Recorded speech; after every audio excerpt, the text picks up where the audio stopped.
Oui, je sais, c'est un peu bizarre, ou même je sais que plusieurs personnes comme moi le vivent, cette situation, ceux qui n'ont pas encore le bac. Coucou les gens, j'espère que vous allez bien, que vous êtes contents de me retrouver. Aujourd'hui, on va parler des choses que j'aurais voulu savoir avant d'avoir mon bac. Pour mettre le contexte, j'ai eu mon bac à mes 18 ans et franchement, c'était galère pour moi. Déjà que j'étais pas très ouverte à parler de mes problèmes avec les gens et j'étais pas très bien entourée des frères et des sœurs qui étaient assez ouverts, des cousins, des cousines, mais il n'y avait pas ces conseils-là qui suivaient. Vous voyez un peu, je peux compter sur le bout de doigt des gens qui étaient vraiment là pour me soutenir. Et vous savez qu'une adolescente qui découvre un peu le monde, parce que j'ai eu mon bac normalement, on va dire 17 ans, j'ai eu des difficultés déjà pour le choix de ma filière. J'avais pas d'idée par rapport aux études que je voulais faire au supérieur. Oui, je sais, c'est un peu bizarre. Ou même, je sais que plusieurs personnes comme moi le vivent, cette situation, ceux qui n'ont pas encore le bac, ou même ceux qui ont même déjà eu le bac, ou à défaut, ceux qui se retrouvent même dans des filières qu'ils ne savent même pas comment ils se sont retrouvés à l'intérieur. C'est ça qui m'est arrivé. Je savais pas ce que je voulais faire à l'université. Et je n'avais personne pour me conseiller un minimum. Par exemple, avec ma personnalité, ma manière de voir les choses, quel est le métier qui devrait me convenir. J'avais pas de rêve vraiment. Et surtout que je sortais d'une situation très difficile. Peut-être je vais faire une story time un de ces jours. On verra bien. Du coup, première chose à faire, franchement, les gars, pour ceux qui n'ont pas encore eu le bac, ou même ceux qui ont déjà eu leur bac et qui n'ont encore vraiment eu le temps de voir ce qu'il leur fallait. Tout d'abord, il faut commencer par avoir un mentor. Ok. C'est très important d'avoir un mentor ou un modèle. Et quand je dis mentor et modèle, franchement, je parle de deux choses distinctes. Quand je parle de modèle, c'est une personne que vous ne connaissez pas forcément, que vous n'allez même pas rencontrer facilement, mais que vous admirez, que vous voudriez peut-être être comme cette personne-là, vous voulez ressembler un minimum à cette personne, vous voyez un peu. Et franchement, le conseil que je peux donner ici, là, c'est allez regarder son parcours scolaire, allez regarder son parcours professionnel, regardez des interviews, lisez des livres écrits par cette personne-là. Et franchement, je pense que ça va beaucoup vous aider déjà dans la motivation, de la définition de vos propres objectifs et plein d'autres choses. Et maintenant, le mentor. Le mentor pour moi, c'est cette personne-là que vous connaissez ou qui peut être approchable, si je peux dire ça comme ça. Quelqu'un qui est dans le même pays que vous, dans la même ville, même une ville qui est proche de la vôtre et que vous pouvez aller rencontrer, discuter avec cette personne, avec des questions préparées au préalable. Si peut-être vous savez déjà ce que vous voulez faire, entre guillemets, parce que vous pouvez très bien être impressionné par le parcours de quelqu'un, mais franchement c'est plus question feeling, question personnalité, question éloquence, vous voyez. Et maintenant, comment sa carrière professionnelle ne vous intéresse pas réellement. Du coup, cette discussion-là même avec cette personne va pouvoir vous faire vous retrouver dans tout ça. Et si vous connaissez ce que vous voulez déjà faire, rapprochez-vous de quelqu'un qui est dans le même domaine que vous et franchement ça va couler de source. Vous saurez sur quel pied danser pour avancer. Alors, après avoir trouvé un mentor, franchement, la deuxième chose à faire, c'est comme j'ai dit plus tôt, si vous avez déjà un plan d'action, vous pouvez très bien vous rapprocher de cette personne qui vous aide à atteindre vos objectifs. La deuxième chose, si vous ne l'avez pas encore fait, c'est ça. Avoir une idée du parcours que vous voudriez avoir, que ce soit le parcours scolaire, que ce soit le parcours professionnel. Franchement, la chose à faire, c'est de préparer, prendre un format ou même un cahier, d'écrire très exactement ce que vous voudriez faire dans le futur, dans le présent, vos objectifs à court terme, à long terme et faire le bilan chaque 6 mois. C'est ces choses-là que je voulais qu'on me dise quand j'étais plus jeune. J'avais pas de téléphone Android. Peut-être qu'il y avait des vidéos comme ça sur YouTube, mais j'aurais aimé qu'on me dise ce genre de choses.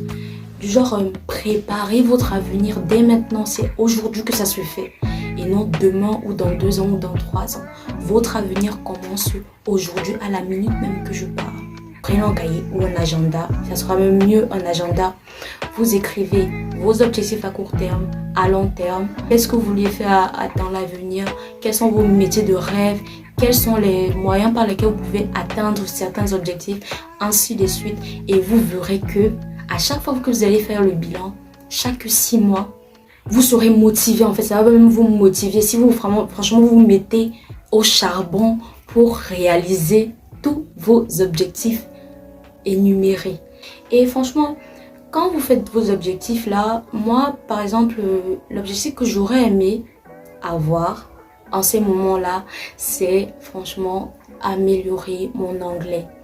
Certaines personnes pensent que ouais, je suis bilingue et tout parce que je comprends très bien la langue. Du genre, quelqu'un me parle en anglais, je peux te dire yes, okay, it's okay.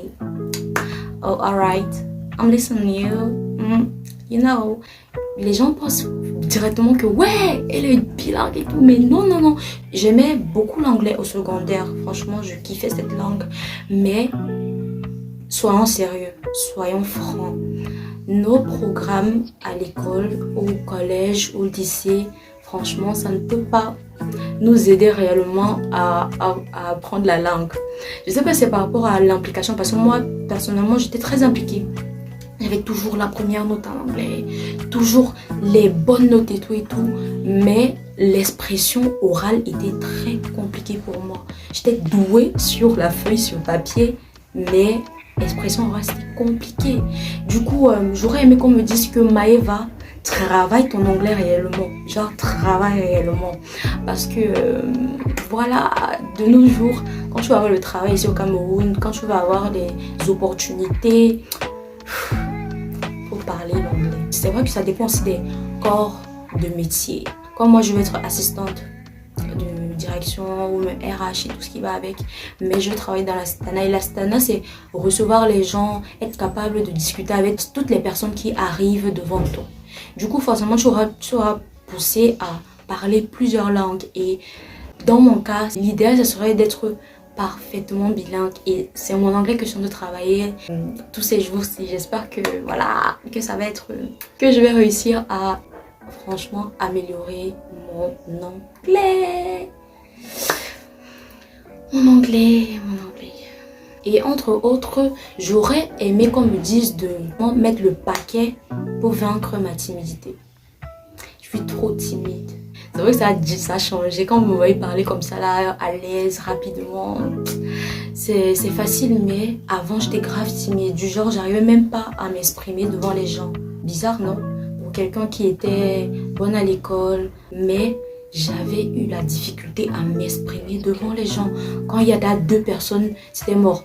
Maintenant, présentement, je ne vais pas derrière ça. Vous voyez, quand je parle avec une nouvelle personne que je ne connais pas de base, je ne tremble plus. J'ai plus ces tremblements, j'ai plus ces sueurs froides et tout.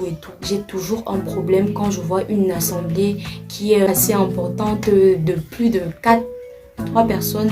Ça me stresse, et surtout quand je ne suis pas vraiment préparée.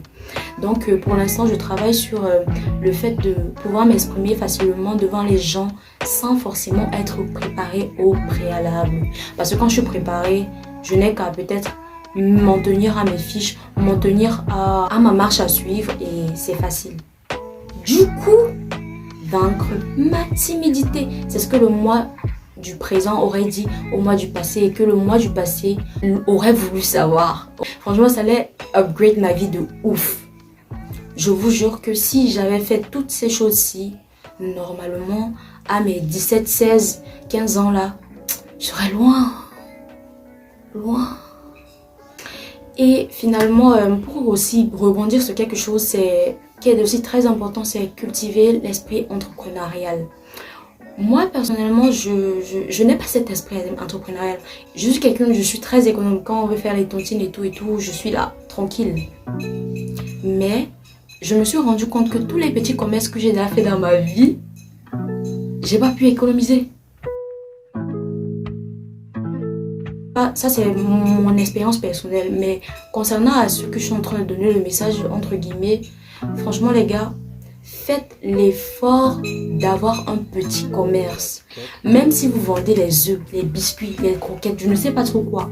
Mais créez un une plus-value, créer un business qui va vous apporter, même si les 25-25 aident de fou malade. Et moi, dans mon cas, j'ai fait ces petits business quand j'étais un peu plus jeune, mais ça m'a pas beaucoup aidé. Ça m'a pas beaucoup aidé. Dans quelle mesure? J'ai franchement banalisé beaucoup de choses. Je n'ai pas économisé, j'utilisais mon argent n'importe comment. Et que je voulais aussi me prendre en main. Du coup, je me nourrissais avec ce commerce-là. Je nourrissais mon chat parce que j'avais un chat à cette époque-là.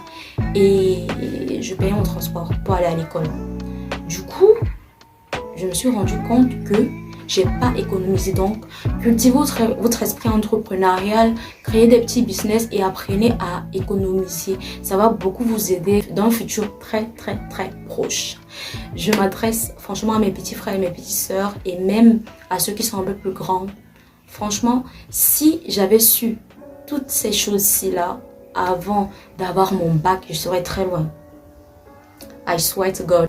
It's the end. C'est la fin de cette vidéo. J'espère que vous avez kiffé ce thème. Ce que j'aurais voulu savoir avant d'avoir mon bac.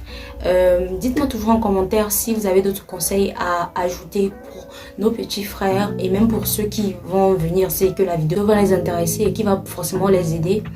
Et n'oubliez pas de commenter, de liker et de vous abonner. Depuis la semaine passée, j'ai vu comment les choses sont en train d'avancer et tout. Donc, n'oubliez pas de vous abonner, de laisser un pouce bleu parce que ça me fait plaisir. J'espère qu'à la prochaine vidéo, vous serez un peu plus heureux. Allez, tchuss guys.